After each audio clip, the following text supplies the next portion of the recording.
Welcome to the first quick singing tips. So we'll start at the very beginning. How does the voice work? As a singer, you can get pretty far learning with imagery and sensory feedback, but you can really take your practice to the next level, even if you just have a basic understanding of how the voice works. So let's get started. Our vocal folds sit inside the larynx at the top of the trachea or the windpipe.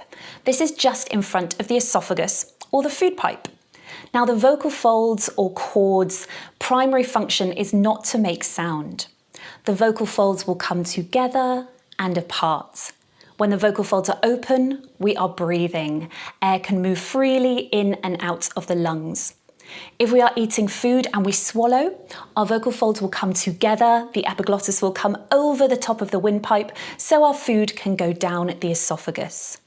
The vocal folds also work as a bit of a pressure system in the larynx if we need to cough, or maybe squeeze or push.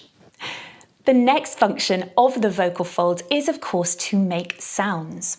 So our vocal folds can come together and apart at a really quick rate, vibrating on the air, which then makes sound waves, which can then resonate in our pharynx or our throat. So let's go into a little bit more detail. We'll start with the inhale. We take a breath in, our diaphragm contracts down, the lungs are able to expand and fill up with air.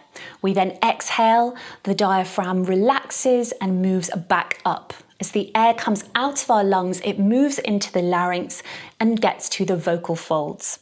So our vocal folds are really flexible tissue that are made up of layers.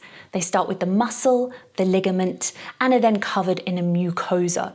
This allows the vocal folds to stay really moist, so it can make them vibrate at quite quick rates. So when we sing an A above middle C, our vocal folds are vibrating at 440 times a second. If you sing something like a top C, they'll be vibrating over 1,000 times a second. Which is pretty cool. Now let's think about the larynx itself. So the larynx actually hangs from the hyoid bone, which is just under the chin.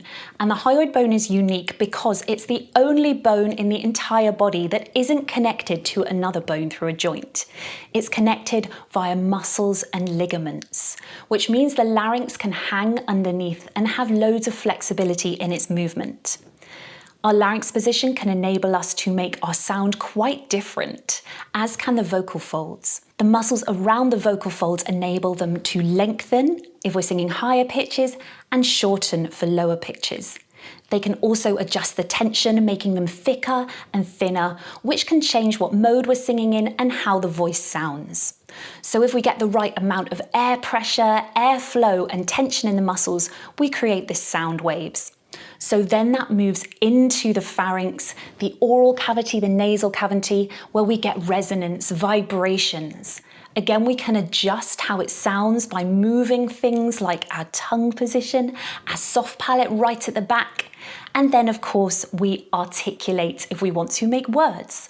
We use our tongue, our teeth, our lips, and these all work together to create our speech or our singing. So there are so many variables to make our voice sound a certain way. However, in the simplest term, how does the voice work?